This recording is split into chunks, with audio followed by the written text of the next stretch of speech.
Algunas veces has leído un libro antiguo y no has entenderlo.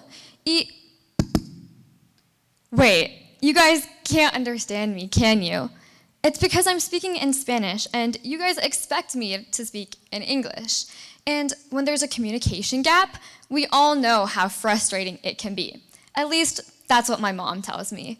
But I want us to take a step back and think about language from a more critical perspective. I'm Tvisha Jindal, and I speak 6 languages. And today, I want to take you on a linguistic journey. Why has language changed?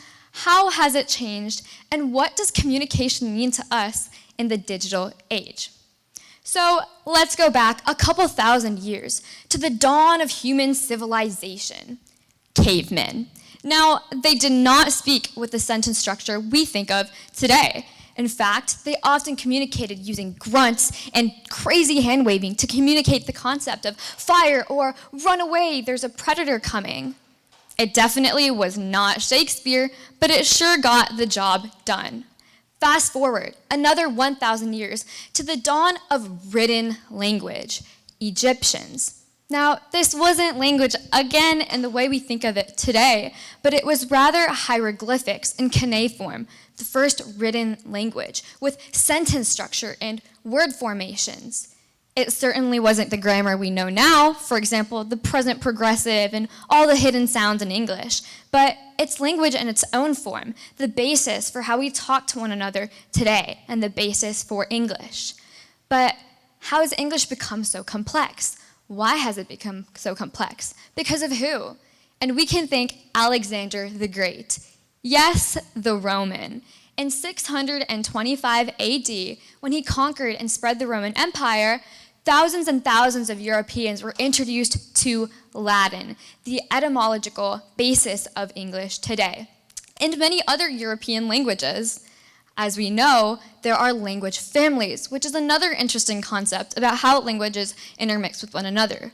Through tracing language families, which are branches of languages that all intersect and have the same foundation, we in turn can understand our history, our colonization, how cultures have come to clash with one another.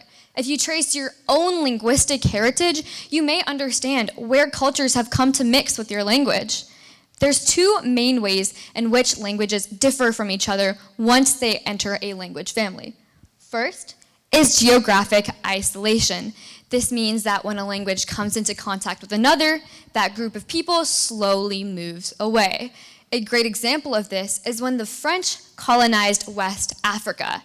And then those African peoples ended up adopting French into their own indigenous languages. We call these Francophone-inspired languages, but they certainly do not sound like French. As a student in the IB diploma, there are quite a few French speakers around me, but it's unbelievable to hear the linguistic differences each one of them have within their own regional dialects. Now, second, I would say, is cultural clashing. Another example of this is colonization, but we can understand where cultures have come to mix. For example, when the Moors colonized Spain, what we call the Iberian Peninsula, and they colonized India, there have become a lot of similarities between the sentence structures of Arabic, English, Hindi, and Spanish, all 4 languages that I speak, and I was interested in learning the connections between. In fact, the informal word for you is the same in both Spanish and Hindi, tu. That's no coincidence. Now, let's talk about shared vocabulary and what it means for linguists. Looking at German and Hindi and English, the word for honeybee is quite similar. Honeybee, Honeybee in German, and madhumaki in Hindi. All 3 of these words sound the same. But why?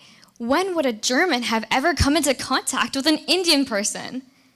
Well, I can't tell you that answer, but I can tell you it has inspired a lot of debate and a lot of great linguistic research, so much so that, in fact, Germany is has one of the only higher educational institutes in the world that teaches Sanskrit, the foundational language for Hindi.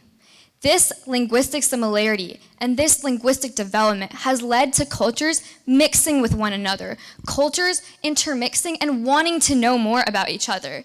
That's what language can do for us. It can create that shared sense of identity. Imagine if you just couldn't speak English anymore. How much more difficult would it be to connect with one another? No form of communication is isolation, which can be quite lonely, which is why I want to talk about the digital age. Look down at yourself. You're probably holding your phone, but your phone has the internet, which has connected the world over many, many times. It has allowed language to infiltrate every aspect of our lives.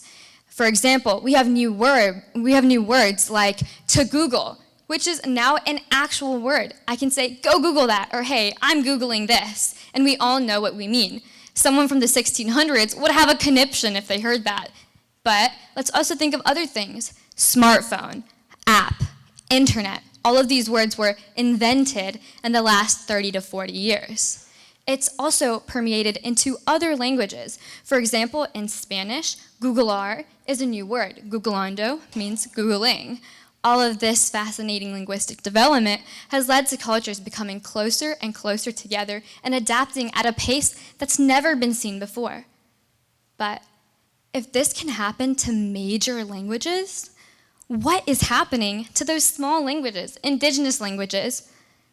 Well, the answer is a sad one. If we go to the World Heritage Organization, they estimate that 573 languages are dead. That means their last native speaker can no longer pass that language on. That information has been lost. And they estimate another 9 languages are lost every single year. But why is that happening if we have the internet? Well, the answer is it shouldn't be. It's easier than ever to learn a new language. If you look down at your phone again, we have Babbel, we have Duolingo, we have a multitude of language learning platforms that can feed you vocab and give you practice simulations. And why is it important to learn this? Because each language has its own unique linguistic heritage. It helps us understand where we come from, where we are connected, how cultures have risen over the years and fallen back down again. Let's take a look at that again.